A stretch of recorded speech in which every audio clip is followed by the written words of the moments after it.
So, this is kind of a continuation of what Pastor Jerry has been talking about over the last few weeks. Spring of Life. Last week we talked about the resurrection of Jesus, Easter Sunday, and this is kind of building on that from a different perspective. It was a complicated sermon to get right because honestly, I don't know that much about the afterlife, but I was very inspired by last week's sermon, especially thinking about Jesus and what it meant for him to be resurrected. Because what that meant for Unificationist understanding and also for Christian understanding is that it's rebirth, right? Rebirth of the spiritual dimension. And because of Jesus' resurrection, lots of things could happen, right? If we look in the Bible, in Matthew 27, it says, "And when Jesus had cried out again in a loud voice, he gave up his spirit." That's when he passed away. "At that moment, the curtain of the temple was torn in two from top to bottom. The earth shook and the rocks split. The tombs broke open, and the bodies of many holy people who had died were raised to life. They came out of the tombs, and after Jesus' resurrection, they went into the holy city and appeared to many people." So what this is saying is that these saints, these people from the past who were in this tomb-like area, now they can raise up because Jesus had accomplished at least a part of his mission, the spiritual portion of the mission. We understand that as Unificationists, and even in the Christian understanding of that is pretty important, pretty high. But sometimes I think they misunderstand the certain words here. They take it very literally. We get pictures like this in Michelangelo's Sistine Chapel where people are literally being raised out of their graves in their physical bodies. But we know that the resurrection is spiritual bodies because, like the principle says, if it was physical bodies coming out of the ground, nobody would have disbelieved Jesus. They would have said, "Hey, look at these people coming out of the earth. That's never happened before. So I guess Jesus was really the real deal, and we should kind of listen to what he's saying." But that didn't happen. They raised out of the ground spiritually. They raised out of the tomb spiritually. And we understand that as a Unificationist, but is it just our understanding? Are we the only ones to kind of see the spirit world this way? Other religions, Christianity sees it very differently, where as soon as you pass away, then you run through the sieve, and you're now perfect because Jesus brings you into his bosom, or something like that. Or maybe it's your physical body getting resurrected later, or maybe you're waiting 1,000 years in the ground, and then Jesus is going to come, and then there's a whole bunch of things, right? A lot of it's focused around the physical realm, because it's all we know. That's all we've experienced is the physical realm. Most people. Other Eastern religions, they have different ideas, but I thought, well, come on, I mean, this is true. If what we're saying is real, there must be some people out there that are not associated with us, so they have no skin in the game, that have the same kind of stories that we have about the spirit world.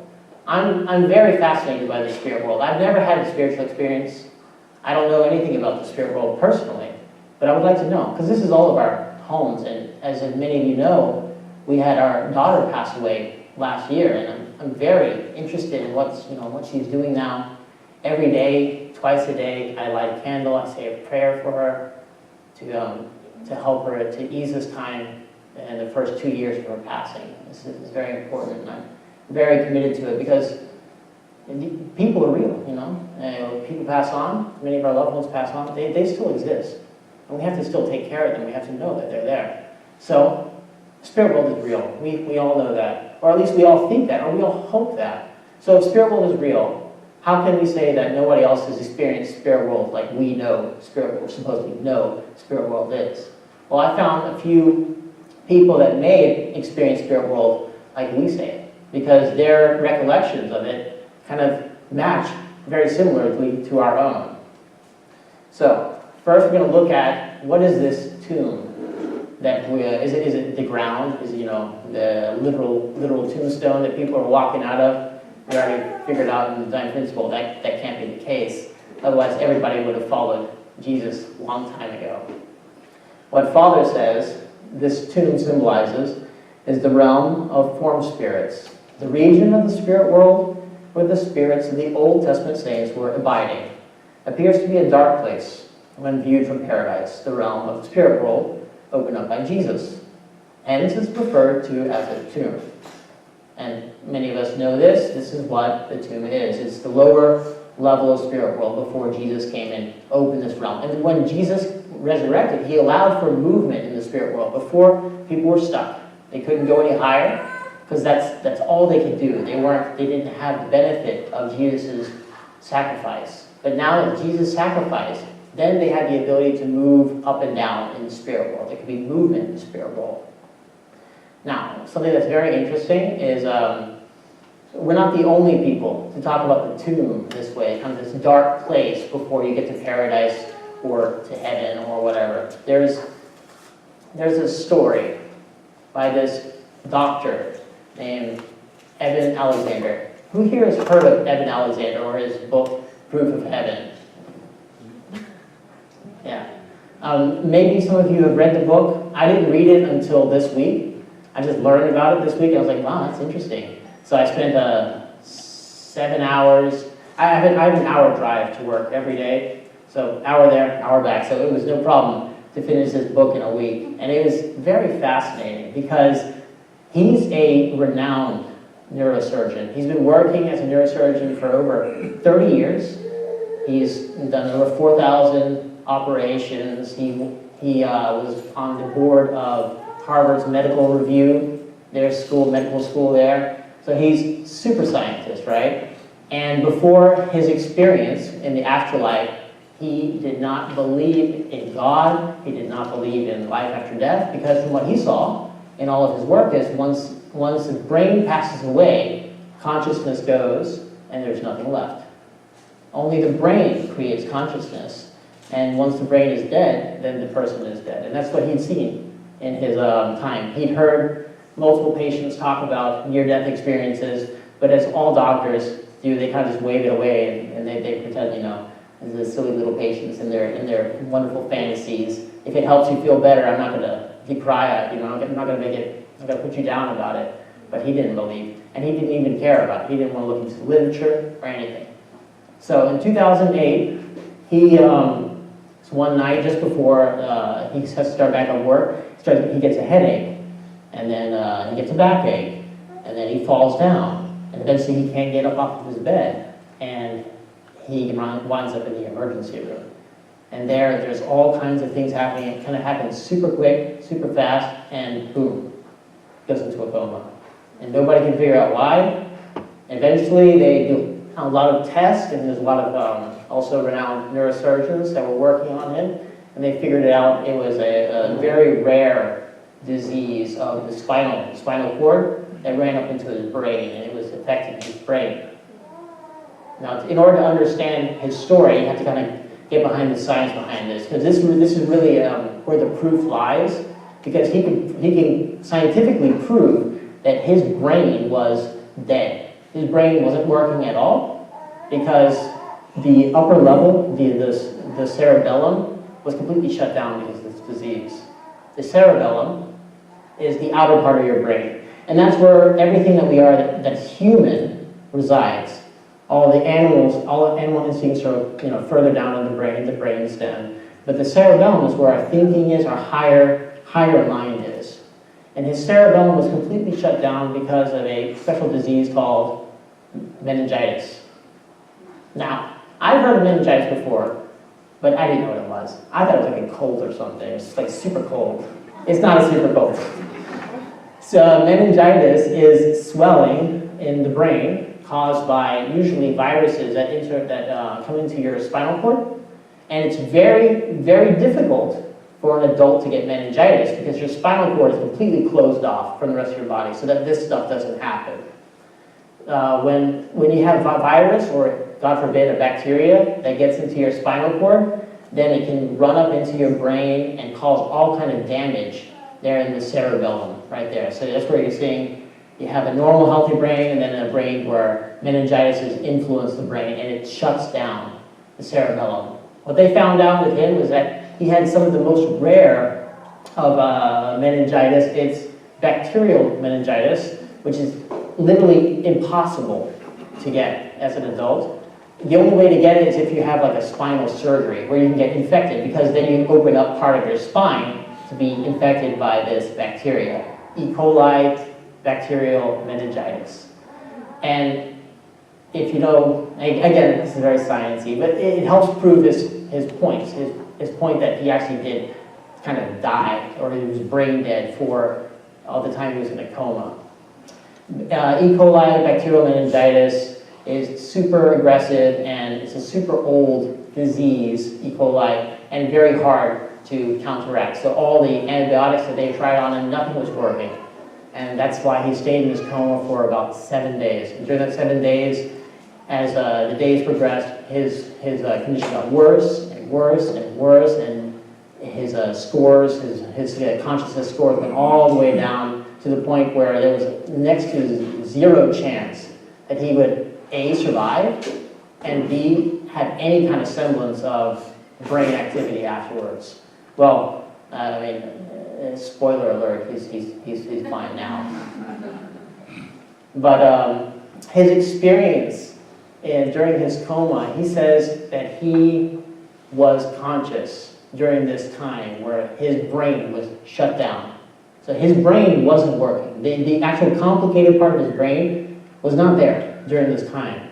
But he had experiences during this time.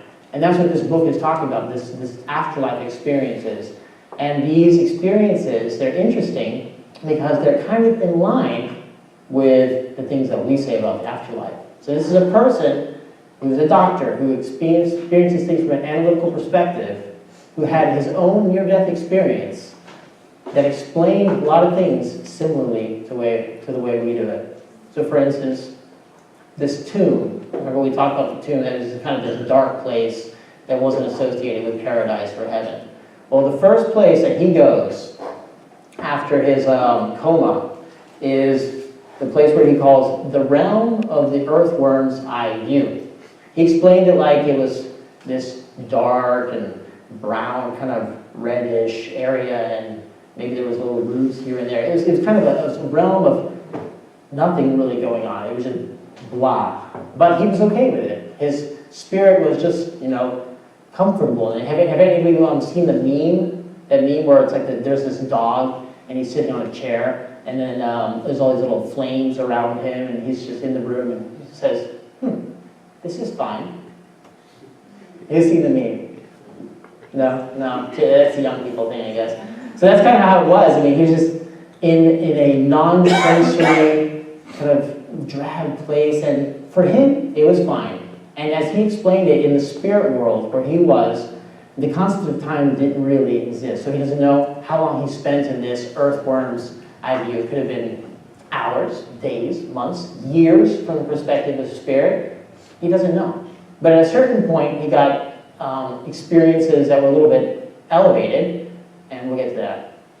But Father, he talks also about this kind of earthworm realm, or the tomb. He says, until now, people who were born into this world were all destined for hell, because there was no condition whatsoever for God to be able to save them. They had been eaten by insects and worms, and God could not avoid their becoming fodder for pigs alike. He had no other option but to choose a place to store such people, and that place was hell. Hell and paradise do exist. So Father says they exist. I think they exist. This doctor says they exist too. And it's kind of interesting, the terminologies that we're using, where he talks about the earthworm, and Father's talking about this kind of low-level, animalistic spirit realm. It's very similar, right? So this is the kind of the beginning, right? Father also says every one of us, when we pass away, first we're going to go to hell, to this earthworm area, because that's kind of where we have to start out, and that's where we have to kind of like, our spirit has to prove itself, kind of, to raise up to the levels. But what we know about spirit world and about heaven is that it's about love, right? It's not about boredom. It's not about anything else. Spirit world, heaven, is about love. We say that in the Divine Principle. We say that in all of our teachings. That's the Unificationist understanding of the spirit world. Christian understanding is a little bit different. I mean, there's love in there, but it's, the love given to us by Jesus and to God, and we just kind of sit and we play harps. It sounds kind of boring. But love is so much more profound. It's got so many more dimensions. And he experiences this as well in Afterlife. Dr. Alexander, he says, when he goes up into the higher realms of spirit world, that he saw that love is, without a doubt, the basis of everything.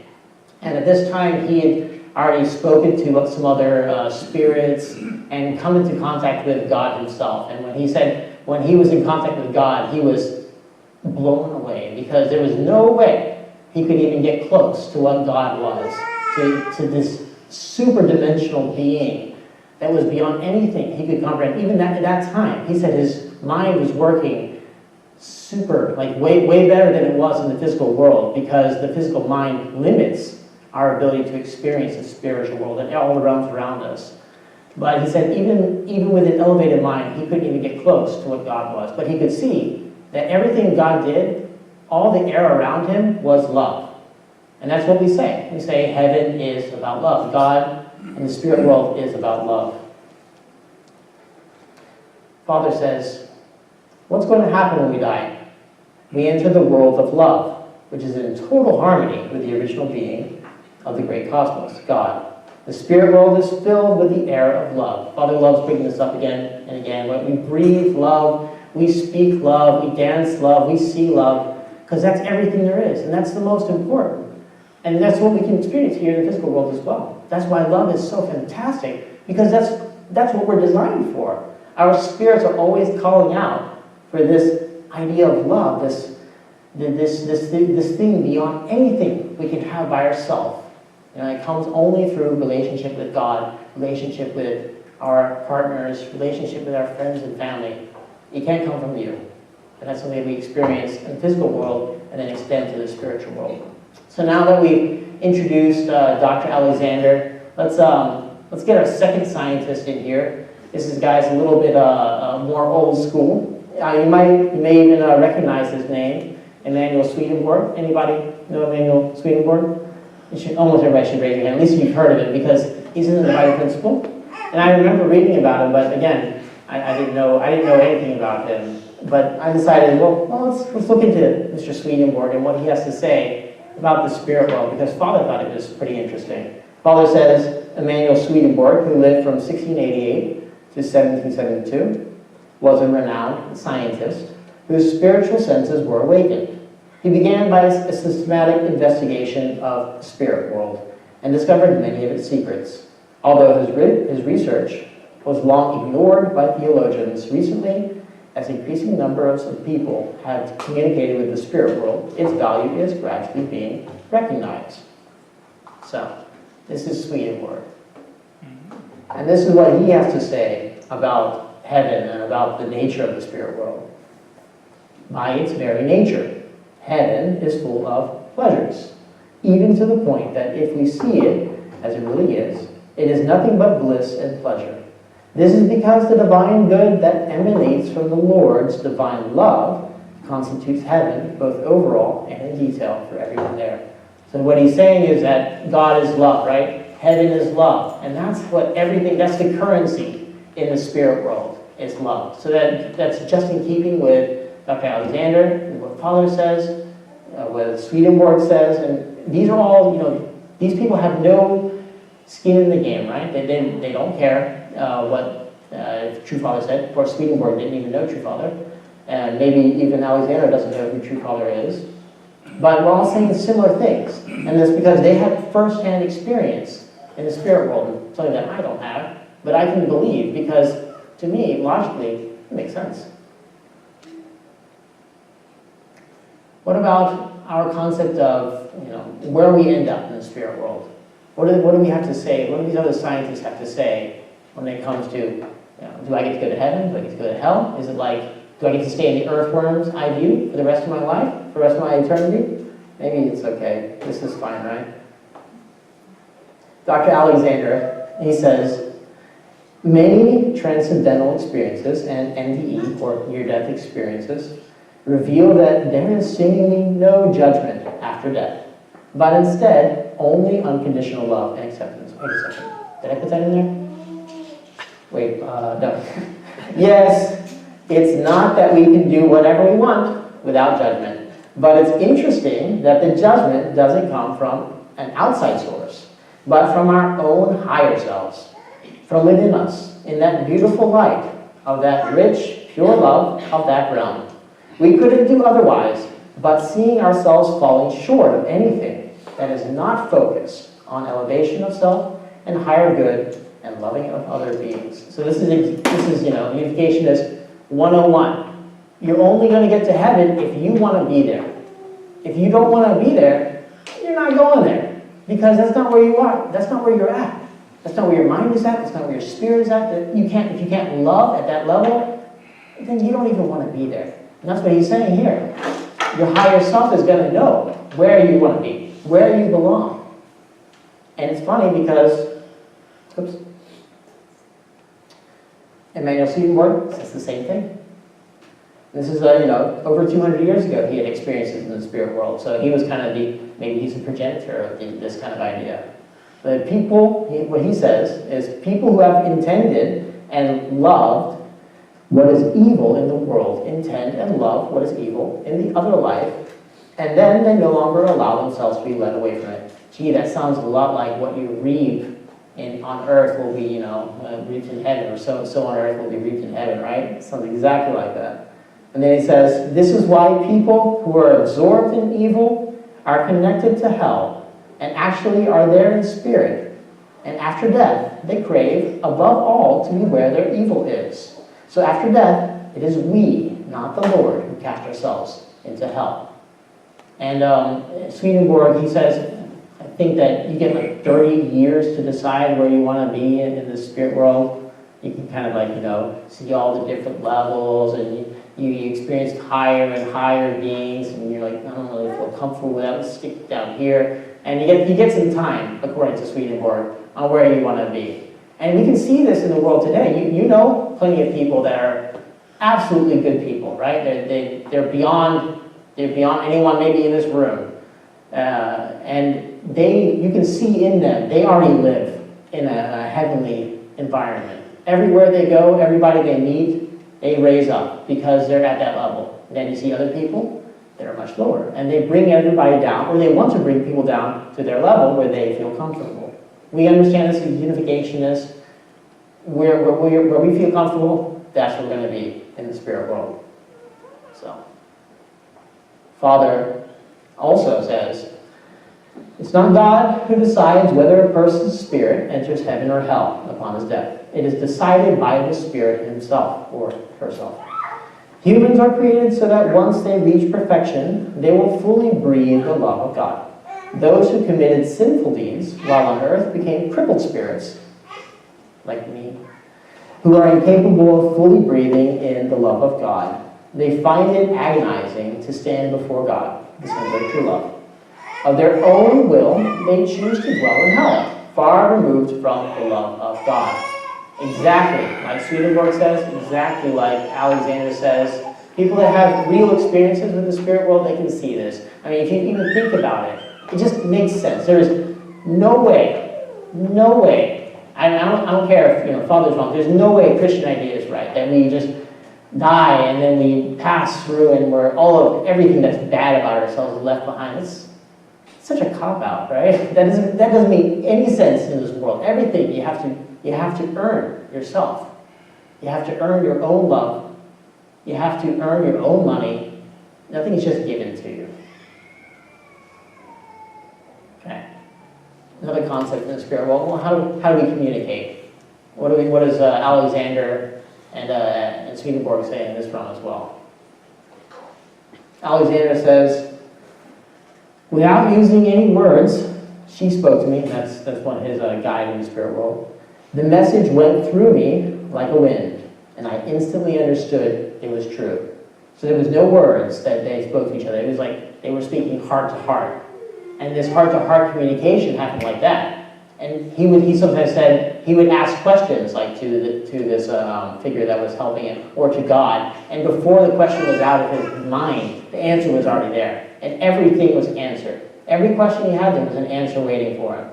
And it was instantaneous. And he said when he learned things, it was like a whole new level of learning. He said if it wasn't for all the other amazing things that happen in the spirit world, just knowing that there's this other higher level of learning where you don't have to sit there and read a book for hours and memorize it, but you just ask the question and then you inherently know the answer forever. It never goes away. And he was like, even that I could be fascinated about my entire life. But of course, he had much more experiences to talk about than just this super learning that he experienced. And I assume from a scientist's perspective who spent decades accumulating knowledge, this must have been super, like, man, why can't we do this here in the physical world, right? Well, Swedenborg also says, angels who can state completely in a few words the details that are written in a whole volume, given each word something that raises it toward a deeper wisdom. So he's talking about like super translation again, super communication, where you don't need to go on an expose, you don't need to hear a sermon for, how long has it been now? I don't know. Right? I could just say, hoodoo, and then everybody gets exactly what I'm saying, right? Or hodor, right? That's what I should say, hodor. No, don't worry, it's not that much of a letdown. Father also says about communication in the spirit world. In the spirit world, anything can be known instantly when meeting people, even without an introduction. You will know their names. Oh man, I wish I had that. Whether they lived eons or millions or billions of years ago. It is such a speed world. Man, that's going to be great, because I forget names all the time. So what was interesting, doesn't matter actually. So what we learned here is that our concepts of this two, and that everything in heaven is love, how we're determining where we go in the spirit world, where we end up, and how we communicate, all these things that are just kind of basic unificationist understanding, other people see it as well. Other people have experienced it as well. It's not just us. Spirit world is real. And because it's real, people will see it. People will experience it. And that's our eternal home as well. So eventually we're all going to go to the spirit world. And hopefully we'll all have a equally exciting time transitioning. Maybe it will be, maybe it won't be. But I absolutely believe in the spirit world. And it just makes too much sense for it not to be there. And if the spirit world didn't exist, you know, if Juliet's spirit wasn't there for all time, what's the point of the universe? You know, we are eternal beings. Our mind is more than just animals. Our mind wants everything. Our mind wants the universe. It wants beyond the universe, because that's how we're designed. And I think this is absolutely the case. And other people's experiences, like Dr. Alexander and Dr. Swedenborg and True Father, and many other people that we know who have had spiritual experiences, perhaps, they can attest to these things. I would love to learn more about this. And maybe this Tuesday, when we have a sermon study night, some people that have had experiences can come. I'm going to be leading that talk. We can share experiences, and we can talk about, maybe you've read one of these books, Swedenborg or Alexander. We can kind of get to the bottom of what's more exciting about this, and kind of create a ongoing dialogue that we can bring up in many months in the future. Maybe we can get Jerry to speak about it in the future. If we like it, if we're kind of excited about this topic, let's keep exploring it. So I encourage everybody to come this Tuesday. I'm going to be here. I don't know if anybody else will be here, but I'll be here. And willing to talk about the spirit world and what it means, and maybe some of you have had experiences, or maybe you're just curious, or you've had loved ones that have passed on. We need to kind of like dissect what we can do to help them, to help ourselves, help our children also understand the spirit world. So let's come out on Tuesday, and we'll see if we can extend this dialogue further. Thank you very much. Hallelujah.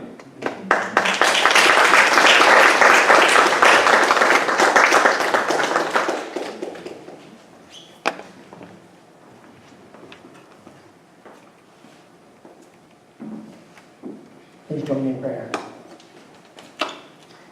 Beloved Heavenly Parent, you have made a world that is amazing.